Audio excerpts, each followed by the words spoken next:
Steam billowed across the platforms of Victoria Station like a living ghost, the air thick with the scent of coal and the rhythmic thrum of iron on iron. Lady Marjorie Blythe pulled her cloak tight, her heart hammering against her ribs as she glanced back through the swirling soot. Baron Mordaunt was there, his tall, menacing silhouette cutting through the crowd, his predatory gaze searching for the woman who dared refuse him. Desperate, Marjorie lunged toward a departing express, her slippers skidding on the wet iron step. She threw herself through the door of a private carriage and slammed it shut, collapsing against the plush velvet seat as the train lurched forward. "I must say," a vibrant, amused voice came from the opposite corner, "that was quite the boarding, even for a passenger without a ticket." Marjorie gasped, her eyes adjusting to the dim, golden light of the compartment. Sitting across from her was Lady Henrietta Sterling, a book on locomotive thermodynamics resting in her lap. I beg your pardon," Marjorie panted. "I've entered the wrong carriage. I had to escape."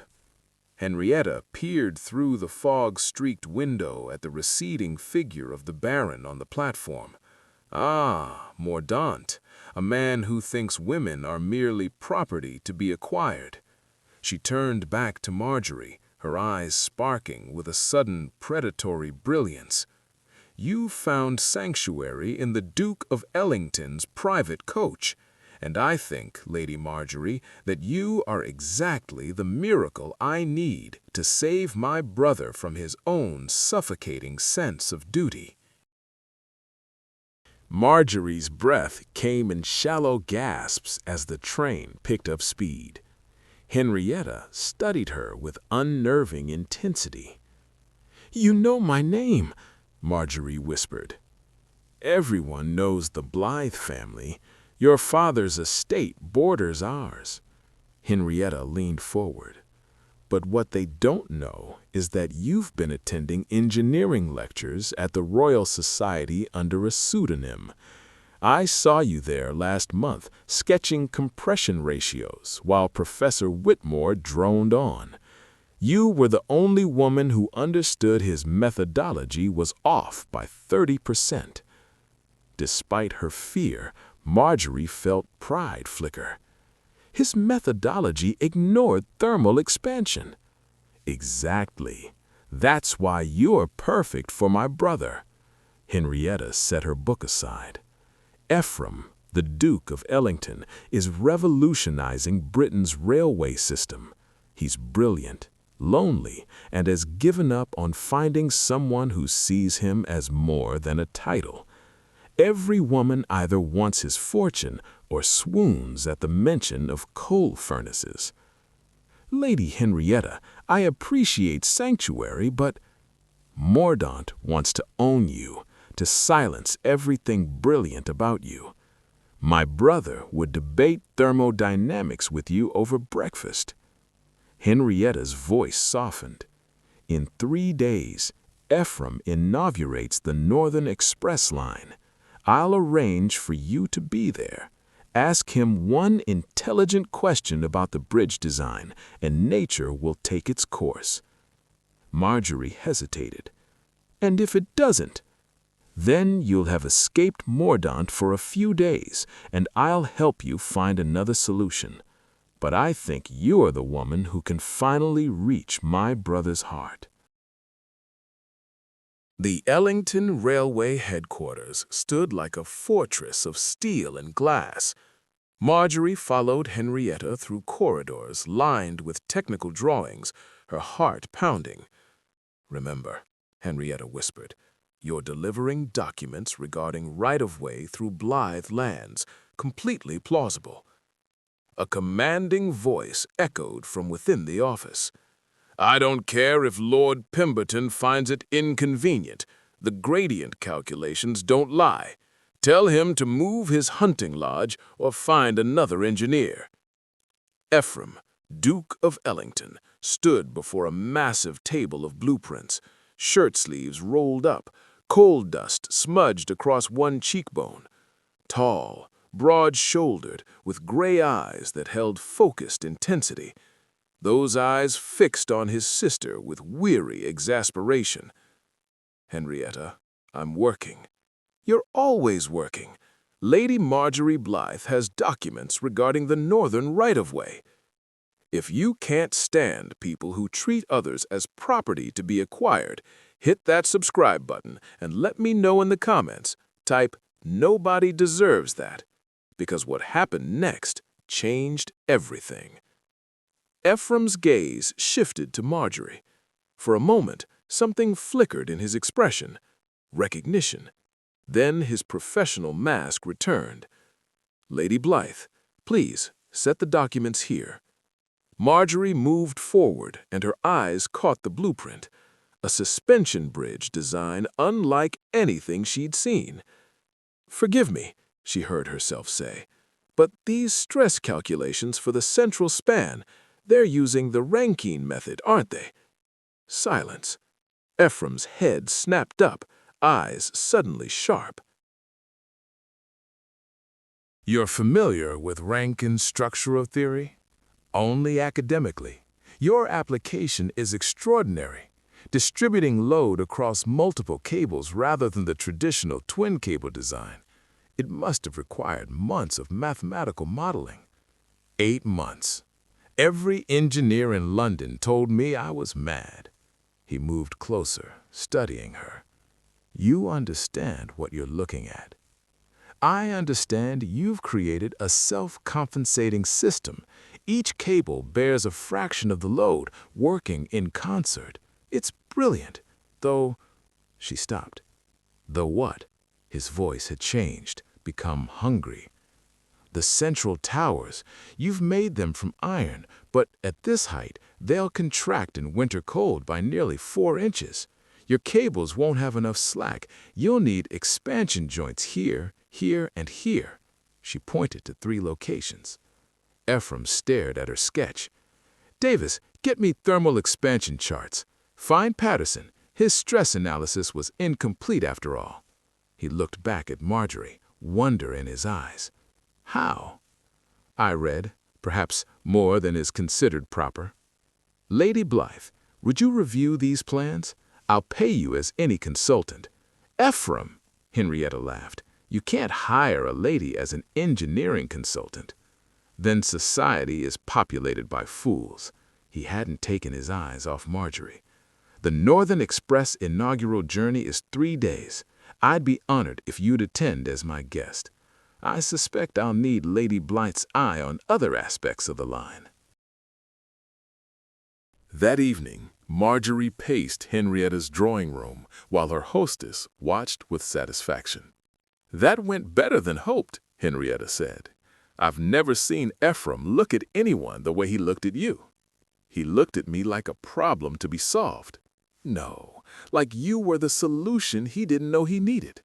Henrietta handed her tea. "But Mordaunt won't have given up." The butler appeared with an envelope. "For Lady Blythe, urgent." Marjorie's hands trembled as she read. "Lady Marjorie, your flight was futile. Your father's debts come due in 1 week. I've purchased them all. Marry me, and they'll be forgiven. Refuse, and I'll see your family in debtor's prison. I'll be at the Northern Express inauguration. We can announce our engagement there. M." "He's purchased my father's debts, all of them." Marjorie's vision blurred. "He's cornered me completely." Henrietta read the note, her expression hardening. "Then we move up our timeline." She withdrew a leather portfolio from a locked cabinet. "These are Ephraim's personal journals, his private notes on the Northern Express. Everything he hopes to achieve, every fear. Read these tonight. When Mordaunt makes his move, you'll need to be invaluable to Ephraim beyond engineering." "This is too much deception." "Is it? You genuinely admire my brother's work. I'm just giving you tools to speak his language fluently enough that he'll hear you when you need him most." Henrietta softened. Love that begins with shared passion is no less real because someone helped orchestrate the first meeting. If you believe women deserve to be valued for their minds and not just their dowries, hit that subscribe button. People like Mordaunt won't, and you need to hear what happened when Marjorie made her choice. That night, Marjorie read Ephraim's private thoughts. Technical, yes, full of calculations and surveys, but between the numbers she found something else. Passages about his father, who believed railways would unite Britain. Notes about workers who died and Ephraim's determination to improve safety. Sketches of a future where even the poorest could travel, could see the sea. He wasn't building railways for profit. He was building them because he believed in something larger. And Marjorie realized she was falling in love with a man she'd barely met. The inaugural journey dawned gray and cold. Marjorie stood beside Henrietta at Manchester Piccadilly Station, wearing emerald that brought out her eyes, trying to calm her nervousness. The platform crowded with dignitaries and journalists. At the center stood Ephraim, directing final inspections with quiet authority. "There you are." His voice came from behind, and she turned to find him smiling, genuinely smiling. "I was worried you might not come. I wouldn't miss this for anything. I took your advice about the expansion joints. Patterson was furious he'd missed it." He leaned in. "I wanted to thank you properly, perhaps after the journey." "Ephraim, my dear boy." Baron Mordaunt emerged from the crowd, smile predatory. "Baron Mordaunt," Ephraim said coolly, "I wasn't aware you'd taken an interest in railway engineering." "I have many interests," Mordaunt's eyes fixed on Marjorie. "Lady Marjorie, what a delightful surprise. Your father will be relieved to know you're safe." "I'm perfectly safe, Baron." "Are you? With his financial situation, I'm sure he'd prefer you not make rash decisions affecting the family's future." Ephraim's expression went cold. "Baron, Lady Blythe is here as my guest. Conduct your business through proper channels, not by accosting her." "Accosting? Lady Marjorie and I have an understanding, one that will be formalized very soon, don't we, my dear?" "We have no understanding, and never will." Mordaunt's smile never wavered, but his eyes turned vicious. "I believe your father would disagree." As would his creditors, all of whom I now represent. But we can discuss this after the journey. I'm sure the Duke won't mind if I join your party. He walked away, leaving poisonous insinuation. "Marjorie," Ephraim's voice was gentle. What did he mean? Before she could answer, Henrietta appeared.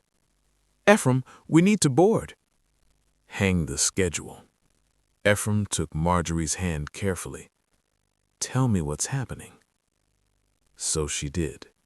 Her father's debts, Mordaunt's pursuit, the fact that she'd fled and found herself in a compartment that led to this moment. "And Henrietta's scheme?" Ephraim asked quietly. Henrietta paled, but Marjorie shook her head. "Your sister saw an opportunity to introduce us, yes, but everything I said about your work, everything I feel, that's completely real." Ephraim studied her. Then he turned to his sister. "You're maddening." "I know. But occasionally brilliant." He looked back at Marjorie. "We'll deal with Mordaunt, together. But first, I have a railway line to inaugurate, and I want you beside me when I do it." The Northern Express was magnificent. Polished wood and gleaming brass with an engine that breathed power. Ephraim handed both women into the observation car, a glass-enclosed marvel. As the train pulled away, Ephraim addressed the guests with quiet pride. He spoke of progress, of connection, of a future where distance meant less and opportunity meant more. Marjorie watched and understood what Henrietta had seen. When he finished, he returned to where Marjorie stood at the observation window. The landscape opened up, rolling hills giving way to dramatic peaks. "This part is my favorite," Ephraim said softly. "In 20 minutes, we'll reach Ashton Viaduct, 37 arches spanning the valley. It took 3 years to build. It's going to be beautiful." "I hope so. I've dreamed about this moment so long that I'm terrified it won't live up to expectations." He glanced at her. "Rather like meeting someone who seems too perfect to be real." "And have I disappointed you?" "No. You've done something far more terrifying. You've exceeded every expectation I didn't know I had." Before Marjorie could respond, the train began to slow. Ephraim frowned. "We shouldn't be reducing speed yet." A conductor hurried in, face pale. "Your Grace, there's a signal flag ahead. The bridge inspector is requesting we stop for urgent consultation." Ephraim was already moving. "Come with me. I may need your eyes." At the locomotive, they found Bridge Inspector Cooper looking deeply troubled. "Your Grace, there's a problem with the viaduct's southern foundation. We've had unusual rainfall. The ground has shifted 6 inches. I'm concerned about weight distribution when the full train crosses." Ephraim's face went ashen. "Show me the measurements." Marjorie leaned over as he examined Cooper's calculations. The foundation shift south meant the viaduct's weight distribution was critically off. If a full train crossed at normal speed, the southern arches could fail catastrophically. "We'll have to cancel, reroute. It'll delay opening by months." "Wait." Marjorie's mind raced. The foundation shifted south by 6 inches, give or take. But the northern foundation is stable, solid as the day we built it. Marjorie grabbed a pencil. "Then we don't cancel, we adjust. If we redistribute the train's load, move all passengers and cargo to the northern side of each car, and reduce speed to 1/4 normal, we can shift enough weight northward to compensate." Ephraim stared at her sketch. "The angles. Yes, this could work, but the margin for error is tiny." "We won't miscalculate," Marjorie said firmly, "because you built those arches to tolerances that would make most engineers weep. You designed for contingencies you didn't know you were planning for. Trust your own work," Ephraim said. He looked at her, something in his expression making her heart skip. "You're extraordinary." "She's right," Cooper said. "This could work." Comment trust your worth if you're Team Marjorie. The Baron's manipulation can't win. Now, watch what happened when she finally proved herself. Redistributing passengers and cargo took 30 minutes. Ephraim explained with calm authority, and most guests treated it as adventure. Baron Mordaunt, however, made his displeasure loud. "This is absurd. I paid a fortune, and now I'm being herded because of some girl's arithmetic." "That girl's arithmetic," Ephraim said coldly, "is preventing you from plummeting into a ravine. Show some gratitude." Finally ready, Ephraim took position in the locomotive. Marjorie stood in the observation car with Henrietta, watching as the train began its slow approach. The bridge emerged from mist, 37 perfect arches spanning green emptiness. As they moved onto the structure, Marjorie could feel every eye focused on her, the weight of responsibility. The train crept forward painfully. Marjorie watched the arches pass, counting, calculating. The southern arches were stressed, She could see minute flexing, tiny hairline fractures, but the northern side held firm. Halfway across, 3/4, silence was absolute. Then they were over. The train picked up speed and cheers erupted. Ephraim appeared in the doorway, hair wild, coal dust on his jaw, eyes burning fierce and bright. He crossed in 3 strides and took Marjorie's face in his hands. "You saved it. You saved everything." "We saved it. Your design was sound. It needed you. I needed you. I've spent my life building things, but I never built a place for someone who could truly understand what I was creating. I've been alone in my vision so long I'd forgotten what it felt like to share it." Henrietta was openly crying, smiling through tears. "Lady Marjorie Blythe," Ephraim said formally, though his voice shook, "when this journey ends, I would very much like to discuss a more permanent partnership, one involving both engineering consultations and, if you're amenable, a future designing the world we both believe in." Before Marjorie could answer, Baron Mordaunt's voice cut through the moment. "How touching. Unfortunately, Lady Marjorie won't be available for any future partnerships. Will you, my dear?" Mordaunt blocked the doorway, several investors behind him, men who held sway over contracts and funding. "Baron Mordaunt, you're interrupting a private conversation," Ephraim said dangerously. "Am I? I thought I was preventing you from making a catastrophic mistake." Mordaunt's smile was poisonous. "Tell me, Your Grace, did Lady Marjorie mention she's deeply in debt? That her family faces ruin? That this entire charming performance, her presence, her fortuitous knowledge, was orchestrated by your sister to secure a wealthy husband?" Ephraim turned to Marjorie, question in his eyes. Not accusation yet, but need to understand. "Is he telling the truth?" "Yes," Henrietta said, stepping forward. "And no. Yes, I arranged for Marjorie to be on that first train. Yes, I hoped you'd meet and see what I saw, a woman of extraordinary intelligence who would value you for who you are. But Marjorie didn't know my plan at first. Everything she's said, everything she's done, that's been entirely her choice." "A choice motivated by desperation," Mordaunt interjected smoothly. "Her father owes me over £50,000. I've offered to forgive those debts in exchange for marriage. She fled and stumbled into your sister's convenient scheme, rather tawdry when examined closely." The investors murmured, and Marjorie could see damage being done. Ephraim's reputation, his integrity, the success of this journey, all tainted by association. "Ephraim," Marjorie said, forcing herself to meet his eyes, "everything about my circumstances is true, but I didn't know about Henrietta's plan when I first met you, and I certainly didn't plan to fall, to care about your work as much as I do.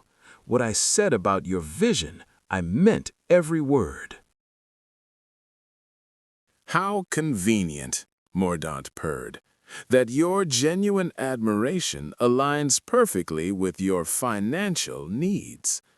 "That's enough," Ephraim said, voice cutting like steel.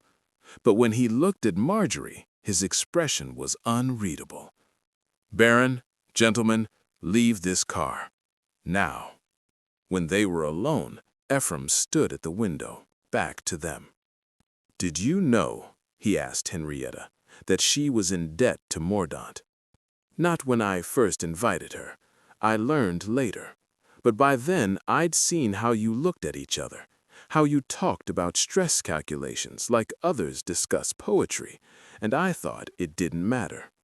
"It matters," Ephraim said quietly, "because I thought I'd finally found something real, not about my title or fortune, and now I don't know what to believe." Marjorie felt something crack in her chest. "Then don't believe anything I've said. Believe what you saw today.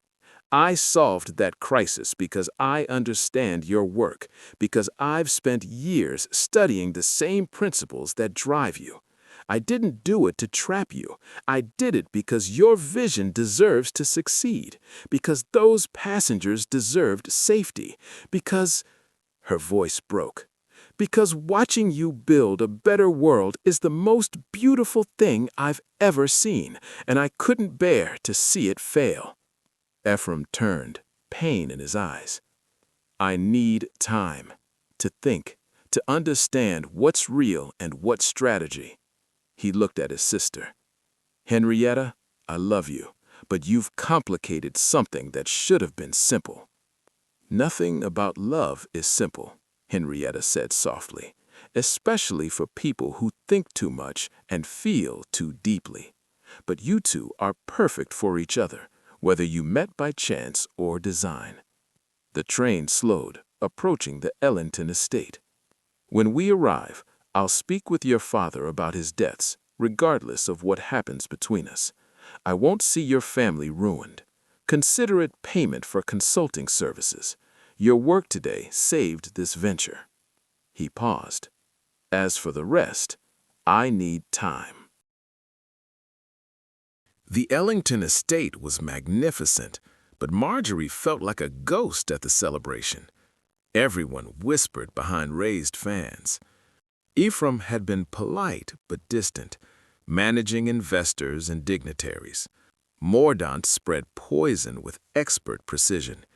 By evening's end, half of London believed Marjorie had manufactured the crisis to appear heroic. Henrietta found her in the library. "He'll come around. My brother is brilliant, but he's been hurt before.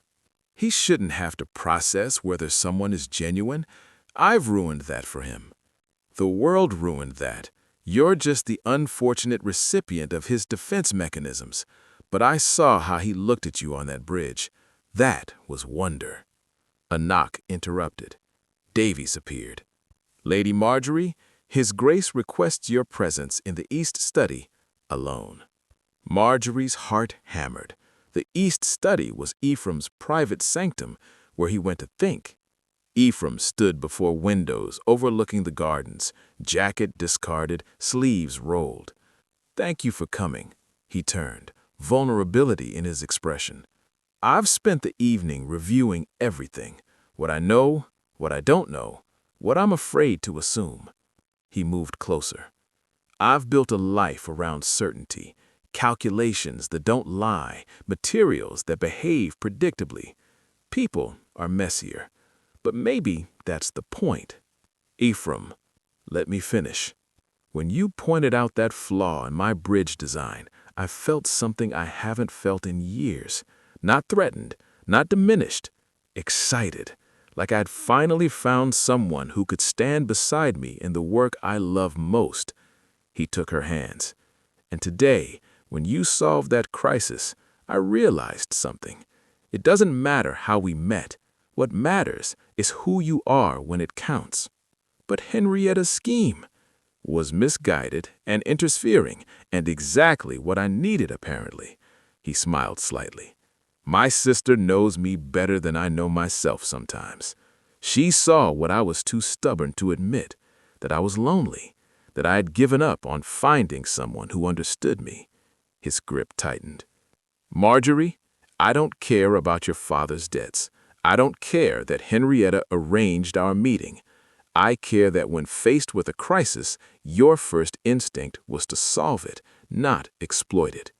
I care that you see my work the way I see it, as something bigger than profit or prestige. I do see it that way. I see you that way." "Then marry me. Not because Mordaunt is threatening you, not because my sister schemed. Marry me because we're better together than apart. Because I want to spend the rest of my life building the future with someone who believes in it as fiercely as I do."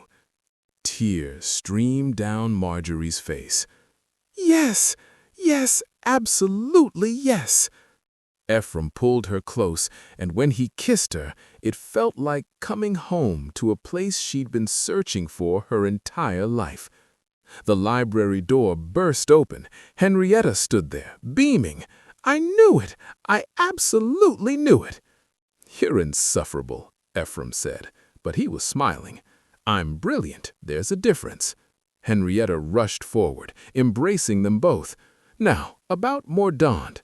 Already handled. I've purchased all of Lord Blythe's debts from him at twice what he paid, and I've offered him a choice: leave the country permanently or face charges for extortion and harassment." He looked at Marjorie. "You're free. Your family is free. If you watched or listened up to this point, comment the country you are watching this from. Represent your country. And as for you," Ephraim continued, turning to his sister, "you're also free. No more managing your social calendar, no more trying to marry you off to suitable candidates. You've earned the right to live your life on your terms, perhaps even attend engineering lectures under your own name." Henrietta's eyes widened. "You knew?" "I've always known. I just wanted you to be safe. But I've learned something today. Safety isn't the same as living." He looked between the two women. "We're going to change things, the three of us. Build railways, yes, but also build a world where brilliant women don't have to hide in pseudonyms or wrong carriages to pursue what they love." Marjorie looked at Ephraim, at Henrietta, at the library full of engineering texts that represented everything she'd ever dreamed of studying openly. Baron Mordaunt had tried to own her. Society had tried to silence her. But she'd found something neither of them could take away: a partnership built on mutual respect, shared passion, and the audacity to imagine a better future. "To new beginnings," she said softly. "To wrong carriages," Henrietta added with a grin. "To finding exactly what we needed when we weren't looking for it," Ephraim finished, pulling Marjorie close again. Outside, the sun set over the estate, casting long shadows across the gardens. But inside the library, 3 conspirators planned their revolution: one railway, one bridge, one brilliant idea at a time. And somewhere in London, Baron Mordaunt packed his bags, defeated not by wealth or title, but something far more powerful: a woman who refused to be anything less than extraordinary, and a man wise enough to recognize her worth. The Northern Express would run for decades, carrying millions of passengers across Ashton Viaduct, but its greatest legacy wasn't engineering. It was the love story that began in a wrong carriage and ended in a partnership that changed Britain forever.